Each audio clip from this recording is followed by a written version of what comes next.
ಬನ್ನಿ ಇವತ್ತು ಒಂದು ಅದ್ಭುತವಾದ ಕಥೆಯನ್ನ ಕೇಳೋಣ. ಇದು ನಮ್ಮ ಸಮುದಾಯ, ನಮ್ಮ ಅಸ್ಮಿತೆಯ ಬಗ್ಗೆ ಹೇಳುವ ಕಥೆ. ಕಥೆಯಲ್ಲಿರೋದು ಒಂದು ಅನಾಥಾಶ್ರಮ, ಒಬ್ಬ ರಾಜಕಾರಣಿ ಮತ್ತೆ ಎಲ್ಲವನ್ನೂ ಬದಲಿಸಿಬಿಟ್ಟ ಒಂದು ಹೆಸರು. ಸರಿ, ಈ ಕಥೆಯನ್ನ ಸರಿಯಾಗಿ ಅರ್ಥ ಮಾಡ್ಕೋಬೇಕು ಅಂದ್ರೆ ಮೊದಲು ನಾವು ಇದರ ಮುಖ್ಯ ಪಾತ್ರವನ್ನ ಭೇಟಿಯಾಗಬೇಕು. ಅವರೇ ಅಣ್ಣಾಜಿ. ನೋಡಿ, ನಿಜವಾದ ಧರ್ಮ ಅಂದ್ರೆ ಎಲ್ಲಾ ಜೀವಿಗಳ ಮೇಲೆ ತೋರಿಸೋ ಪ್ರೀತಿ, ದಯೆಯೇ ಹೊರತು ಯಾವುದೇ ದೇವರು ಅಥವಾ ಸಿದ್ಧಾಂತವಲ್ಲ. ಇದು ಕೇವಲ ಒಂದು ಮಾತಲ್ಲ, ಇದು ಅವರ ಬದುಕಿನ ಉಸಿರಾಗಿತ್ತು. ಹಾಗಾದ್ರೆ ನಮ್ಮ ಕಥೆಯ ಮೊದಲ ಭಾಗ ಶುರುವಾಗುತ್ತೆ. ಇದು ಧರ್ಮದ ಗಡಿಗಳನ್ನೆಲ್ಲ ಮೀರಿ ನಿಂತ ಒಬ್ಬ ವ್ಯಕ್ತಿಯ ಕರುಣೆಯ ಬಗ್ಗೆ. ಗೊತ್ತಾ, ಅವ್ರಿಗೆ ದೇವರ ಮೇಲೆ ನಂಬಿಕೆ ಇರಲಿಲ್ಲ, ಆದ್ರೆ ಮನುಷ್ಯತ್ವದ ಮೇಲೆ ಅಚಲವಾದ ನಂಬಿಕೆ ಇತ್ತು. ಈ ಅಣ್ಣಾಜಿ ಅಂದ್ರೆ ಯಾರು? ಇವರು ಒಬ್ಬ ನಾಸ್ತಿಕ. ಆದ್ರೆ ಆ ಇಡೀ ಏರಿಯಾದಲ್ಲಿ ಎಲ್ರಿಗೂ ಬೇಕಾದವರು, ಎಲ್ರೂ ಗೌರವಿಸೋ ವ್ಯಕ್ತಿ. ದಾನಿಗಳು ಕೊಟ್ಟ ಸಹಾಯದಿಂದ ಒಂದು ಪುಟ್ಟ ಅನಾಥಾಶ್ರಮ ನಡೆಸ್ತಿದ್ರು. ಅಲ್ಲಿ ಸುಮಾರೊಂದು 20 ಮಕ್ಕಳಿದ್ವು. ಆ ಮಕ್ಕಳಿಗೆಲ್ಲ ಇವರು ಬರೀ ವಾರ್ಡನ್ ಆಗಿರಲಿಲ್ಲ, ಬದಲಿಗೆ ಪ್ರೀತಿಯ ಅಪ್ಪಾಜಿಯಾಗಿದ್ರು. ಕತೆ ಶುರುವಾಗೋದೇ ಒಂದು ರಾತ್ರಿ. ಅದು ಡಿಸೆಂಬರ್ ತಿಂಗಳು, ಮೈ ಕೊರೆಯೋ ಚಳಿ. ಅಣ್ಣಾಜಿ ಮನೆಗೆ ವಾಪಸ್ ಬರ್ತಿದ್ದಾಗ ಪಾಳು ಬಿದ್ದ ಒಂದು ಜಾಗದಿಂದ ಮಗುವಿನ ಅಳು ಕೇಳಿಸುತ್ತೆ. ಅಂದು ಕೇಳಿದ ಆ ಪುಟ್ಟ ಧ್ವನಿ ಎಷ್ಟೋ ಜನರ ಜೀವನದ ದಿಕ್ಕನ್ನೇ ಬದಲಿಸ್ತೆ ಅಂತ ಅವ್ರಿಗೆ ಗೊತ್ತಿರಲಿಲ್ಲ. ಅಣ್ಣಾಜಿ ಆ ಮಗುವನ್ನ ತಕ್ಷಣ ಎತ್ತುಕೊಂಡು ಆಶ್ರಮಕ್ಕೆ ಕರ್ಕೊಂಡ್ಬಂದ್ರು.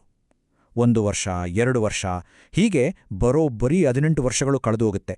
ಅಷ್ಟರಲ್ಲಿ ಆ ಹುಡುಗ ಬರೀ ದೈಹಿಕವಾಗಿ ಬೆಳೆಯಲಿಲ್ಲ, ಆಶ್ರಮದ ಪ್ರೀತಿಯಲ್ಲಿ, ಸಮುದಾಯದ ಆರೈಕೆಯಲ್ಲಿ ಬೆಳೆದು ಅಣ್ಣಾಜಿಯ ಬಲಗೈ ಬಂಟನಾಗಿ ಬೇರೆ ಮಕ್ಕಳಿಗೆಲ್ಲ ನಾಯಕನಾಗಿ ನಿಲ್ತಾನೆ. ಆದ್ರೆ ಎಲ್ಲವೂ ಚೆನ್ನಾಗಿದೆ ಅನ್ಕೊಳ್ಳೋ ಅಷ್ಟರಲ್ಲೇ ಒಂದು ಸಮಸ್ಯೆ ಶುರುವಾಗುತ್ತೆ. ಪ್ರೀತಿ, ಕಾಳಜಿಯಿಂದ ಕಟ್ಟಿದ್ದ ಆ ಪುಟ್ಟ ಆಶ್ರಮದ ಮೇಲೆ ದುರಾಸೆ ಮತ್ತು ರಾಜಕೀಯದ ಕೆಟ್ಟ ಕಣ್ಣು ಬೀಳುತ್ತೆ. ಅಲ್ಲಿನ ಒಬ್ಬ ಸ್ಥಳೀಯ ರಾಜಕಾರಣಿ ಧರ್ಮದ ಹೆಸರಲ್ಲಿ ಜನರನ್ನ ಒಡೆದು ಅಧಿಕಾರಕ್ಕೆ ಬಂದಿದ್ದ. ಅವನ ಕೆಟ್ಟ ದೃಷ್ಟಿ ಆ ಅನಾಥಾಶ್ರಮ ಇದ್ದ ಬೆಲೆಬಾಳೋ ಜಾಗದ ಮೇಲೆ ಬೀಳುತ್ತೆ. ಆ ಜಾಗವನ್ನ ಹೇಗಾದ್ರೂ ಮಾಡಿ ಕಬಳಿಸ್ಬೇಕು ಅಂತ ಒಬ್ಬ ಗೂಂಡಾ ಜೊತೆ ಸೇರ್ಕೊಂಡು ಪ್ಲಾನ್ ಮಾಡ್ತಾನೆ. ಅವರ ಪ್ಲಾನ್ ಏನಾಗಿತ್ತು ಗೊತ್ತಾ? ಮೊದಲು ಏನೋ ಒಳ್ಳೆ ಕೆಲಸ ಮಾಡೋ ಹಾಗೆ ಆಶ್ರಮಕ್ಕೆ ಬರೋದು. ಅಲ್ಲಿಗೆ ಬಂದ ಮೇಲೆ ಈ ಅಣ್ಣಾಜಿ ನಾಸ್ತಿಕ, ಇವನು ಧರ್ಮಕ್ಕೆ ಅವಮಾನ ಮಾಡ್ತಿದ್ದಾನೆ ಅಂತ ಎಲ್ಲರ ಮುಂದೆ ಆರೋಪ ಮಾಡೋದು. ಆಮೇಲೆ ತಾವೇ ಕರ್ಕೊಂಡು ಬಂದಿದ್ದ ಗೂಂಡಾಗಳಿಂದ ಗಲಾಟೆ ಶುರು ಮಾಡಿಸೋದು. ಕೊನೆಗೆ ಇದೇ ಗಲಾಟೆಯನ್ನ ಕಾರಣವಾಗಿಟ್ಕೊಂಡು ಎಲ್ಲರನ್ನೂ ಆಚೆ ಹಾಕಿ ಜಾಗ ಖಾಲಿ ಮಾಡಿಸೋದು. ಅಬ್ಬಾ, ಎಂಥ ಕೆಟ್ಟ ಯೋಜನೆ ಅಲ್ವಾ? ಸರಿ, ಪ್ಲಾನ್ ಪ್ರಕಾರನೇ ಆ ರಾಜಕಾರಣಿ ತನ್ನ ಆಟ ಶುರು ಮಾಡ್ತಾನೆ. ತನ್ನ ಚೇಲಗಳನ್ನೆಲ್ಲ ಕರ್ಕೊಂಡು ಆಶ್ರಮಕ್ಕೆ ಬರ್ತಾನೆ.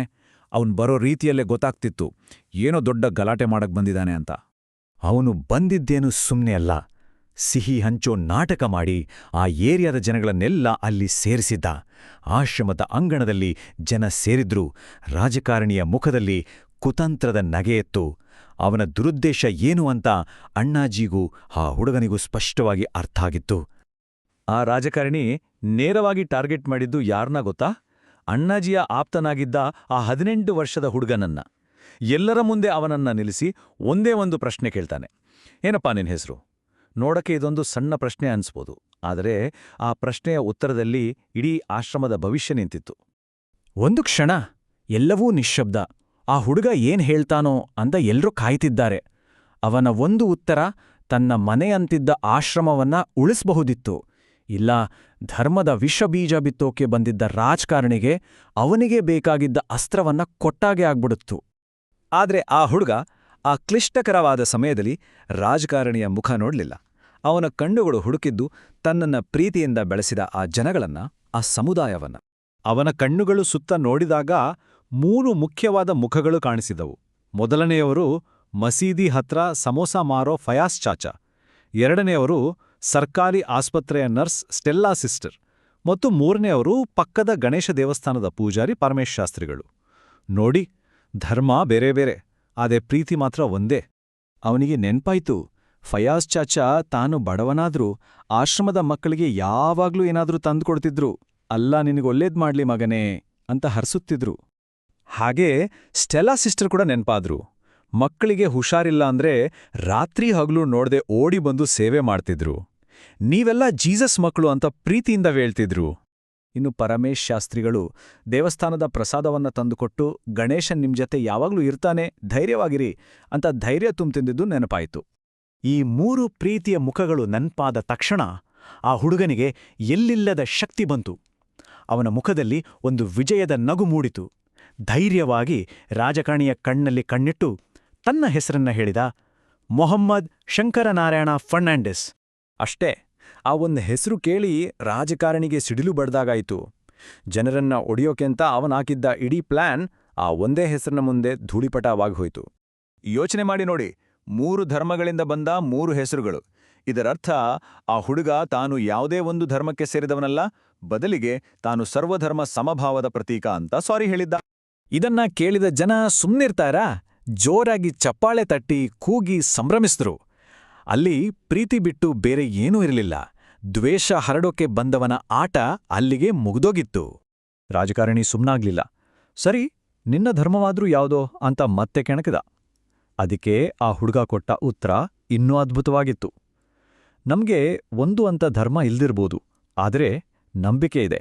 ಅದು ಮನುಷ್ಯತ್ವದ ಮೇಲಿರೋ ನಂಬಿಕೆ ಅಂದ. ಇನ್ಮೇಲೆ ಮಾತಾಡೋಕೆ ರಾಜಕಾರಣಿಗೆ ಏನೂ ಉಳ್ದಿರಲಿಲ್ಲ. ಇದೆಲ್ಲ ನೋಡ್ತಿದ್ದ ಅಣ್ಣಜಿ ಕಣ್ಣಲ್ಲಿ ನೀರು ತುಂಬಂತು. ಅವ್ರು ಆ ಹುಡುಗನನ್ನು ಓಡಿ ಹೋಗಿ ತಪ್ಕೊಂಡು, ಮಗನೇ, ಈ ಇಳಿ ವಯಸ್ಸಲ್ಲಿ ನಿನ್ನನ್ನ ಕಣ್ಣು ತೀರಿಸಿದೆ ಅಂಡ್ರು. ನೋಡಿ, ಯಾವತ್ತೋ ಒಂದು ಮಗುವನ್ನ ಉಳಿಸಿದ ನಾಸ್ತಿಕ ತಾನು ಬೆಳೆಸಿದ ಅದೇ ಹುಡುಗನಿಂದ ನಂಬಿಕೆಯ ನಿಜವಾದ ಅರ್ಥವನ್ನ ಕಲಿತಿದ್ದ. ನಿಜವಾಗ್ಲೂ ಶಿಷ್ಯನೇ ಗುರುವಾದ ಕ್ಷಣ ಅದು. ಈ ಕಥೆ ಇಲ್ಲಿಗೆ ಮುಗಿಯುತ್ತೆ. ಆದರೆ ಒಂದು ದೊಡ್ಡ ಪ್ರಶ್ನೆಯನ್ನ ನಮ್ಮ ಮುಂದೆ ಇಟ್ಟು ಹೋಗುತ್ತೆ. ನಮ್ಮ ಗುರುತು, ನಮ್ಮ ಅಸ್ಮಿತೆ ಅಂದ್ರೆ ಏನು? ಅದು ನಮ್ಮ ಹೆಸರಲ್ಲ, ನಮ್ಮ ಧರ್ಮದಲ್ಲ, ಅಥವಾ ನಾವು ಯಾರನ್ನ ಏನನ್ನ ಪ್ರತಿನಿಧಿಸ್ತೀವಿ ಅನ್ನೋದ್ರಲ್ಲಿದೆಯಾ? ಯೋಚನೆ ಮಾಡಿ. ನಮ್ಮನ್ನ ನಿಜವಾಗಿಯೂ ರೂಪಿಸೋ ಆ ಸಮುದಾಯ ಯಾವುದು?